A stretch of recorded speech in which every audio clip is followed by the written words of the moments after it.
Un Boeing 727 atrapado en una tormenta mortal sobre México, pasajeros rezando, combustible al límite y un capitán que, en el último segundo, hizo algo que nadie en la historia de la aviación se atrevió a intentar.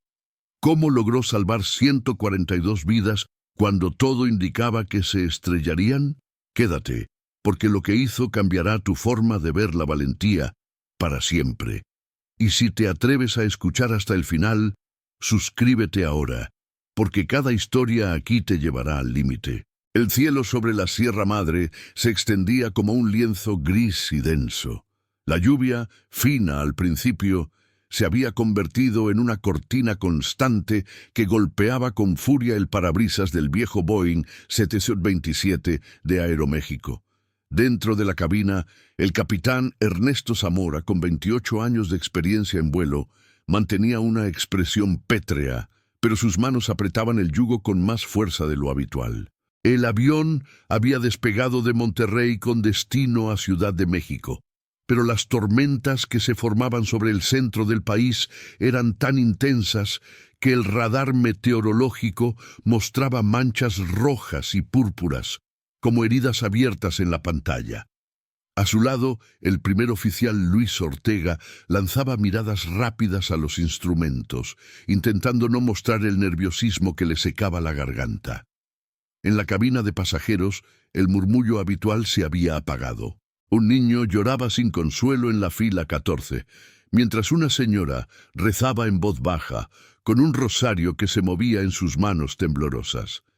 El zumbido de los motores parecía ahora un rugido grave y amenazante, mezclado con el golpeteo del granizo contra el fuselaje. A 10.000 metros de altura, el viento cruzado empujaba la aeronave como si fuera un juguete.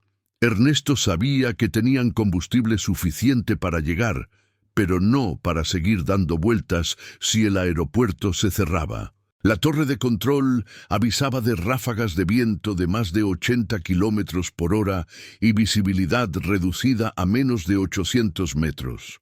Cada segundo, el peligro crecía. Una descarga eléctrica iluminó todo el interior por un instante, dejando ver los rostros tensos, los labios apretados, los ojos cerrados en silencio.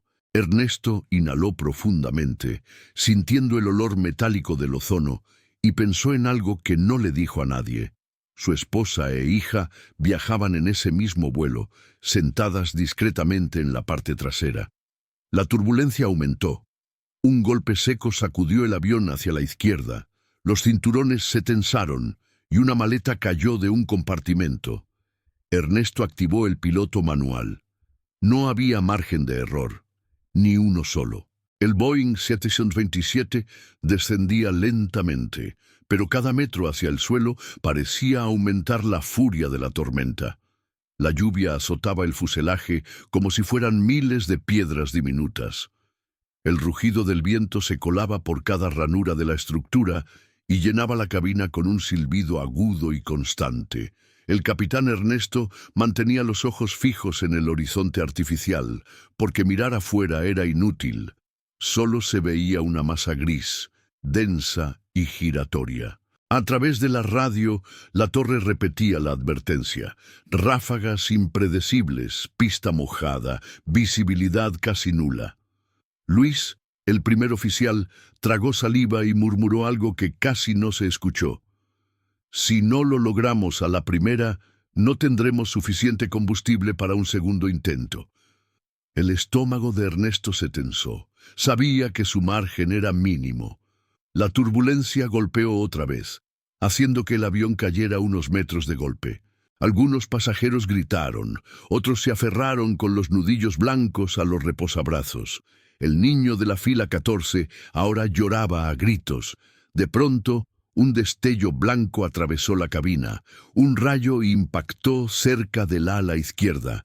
El estruendo fue tan fuerte que hizo vibrar los huesos. Ernesto sintió el olor a cable quemado y miró rápidamente los indicadores. Un sistema hidráulico mostraba pérdida de presión. Eso significaba que el control de los flaps podría fallar. La lluvia se convirtió en granizo. golpeaba el vidrio frontal con tal violencia que apenas podían escuchar sus propios pensamientos. Ernesto ajustó el ángulo de descenso, sabiendo que cada movimiento debía ser preciso como una cirugía. «Capitán», la voz de Luis temblaba, «no vamos a alinear a tiempo si seguimos así». Ernesto respiró hondo. Podía ver en su mente la imagen de su hija, dormida en el asiento, sin entender el infierno que los rodeaba. Su esposa, a su lado, sosteniéndole la mano. En el altavoz interno, Ernesto habló con voz firme. «Pasajeros, permanezcan sentados y con cinturón abrochado. Vamos a tener un aterrizaje complicado. Confíen en nosotros». Pero no dijo la verdad. La pista estaba casi invisible y la ráfaga cruzada era tan fuerte que un error mínimo los sacaría del eje y los enviaría directo contra los hangares.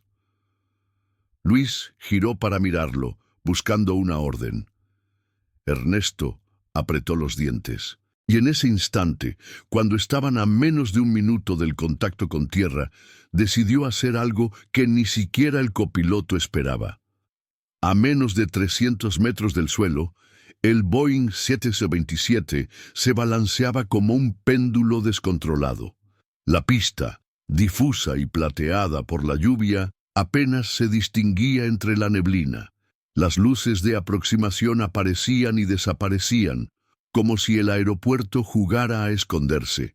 El copiloto, con la voz quebrada, gritó sobre el estruendo del viento: «Capitán, vamos muy alto y a la izquierda, no hay tiempo para corregir». Pero Ernesto ya no miraba la pista.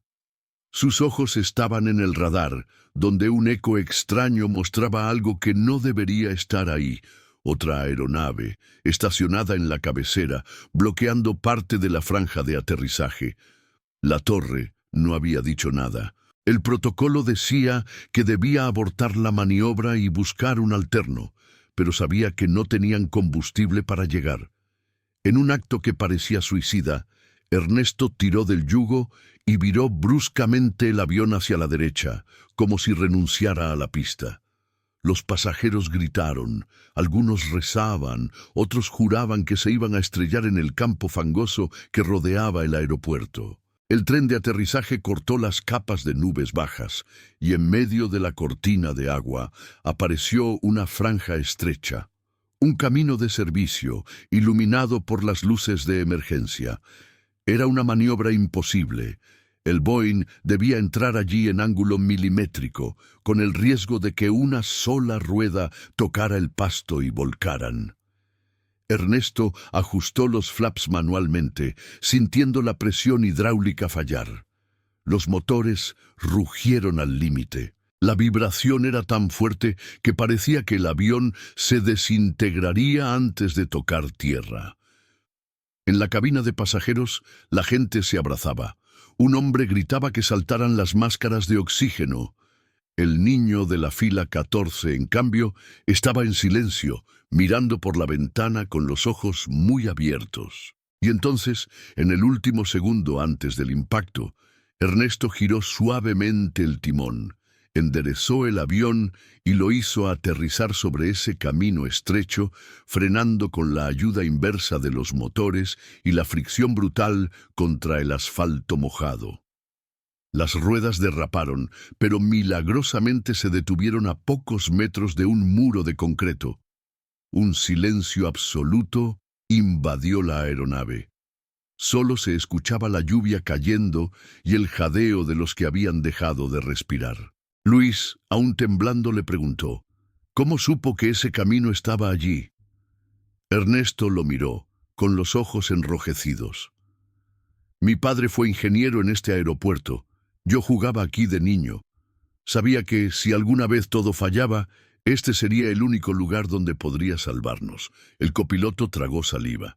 Afuera, las luces de emergencia se acercaban. Y dentro del avión, un pensamiento flotaba en la mente de todos. Si ese hombre no hubiera cambiado de rumbo en el último segundo, hoy nadie estaría contando la historia. Si crees que esta historia merece ser escuchada, suscríbete y deja tu comentario. Tu apoyo nos ayuda a seguir trayendo relatos donde, a veces, la línea entre la vida y la muerte se decide en un solo segundo. Hay momentos en la vida en los que el tiempo parece detenerse, en los que un solo segundo decide si seguimos respirando o si todo termina ahí. Lo que vivieron los pasajeros de ese vuelo no fue solamente un aterrizaje de emergencia. Fue un recordatorio brutal de que el coraje, la preparación y el instinto pueden cambiarlo todo cuando parece que el destino ya está escrito. El capitán Ernesto no tomó una decisión arriesgada por orgullo o por adrenalina. Lo hizo porque conocía cada centímetro de ese aeropuerto como la palma de su mano. Porque en medio del caos recordó algo que para cualquiera era insignificante, pero para él era la diferencia entre la vida y la muerte. Esa memoria guardada desde su infancia se convirtió en la llave para abrir una segunda oportunidad para 142 personas. Imagina por un instante estar ahí, sentir el rugido de los motores, la presión del cinturón contra tu cuerpo, la certeza de que el suelo se acerca demasiado rápido, y de pronto un giro imposible, un golpe seco y el silencio. Ese silencio en el que comprendes que todavía estás vivo. Tal vez, sin saberlo, todos tenemos ese camino estrecho en nuestra vida. Una salida que solo descubrimos cuando el mundo se derrumba. Y ahí es donde aparece la verdadera pregunta. ¿Estaríamos listos para encontrarla? Si esta historia te hizo pensar, si te puso la piel de gallina o te recordó que la vida es frágil y preciosa, te invito a que comentes aquí abajo. ¿Qué habrías hecho tú en el lugar del capitán? Tu comentario, tu like y tu suscripción no son solo un clic. Son el combustible para que podamos seguir contándote historias reales donde la frontera entre la tragedia y el milagro se decide al límite.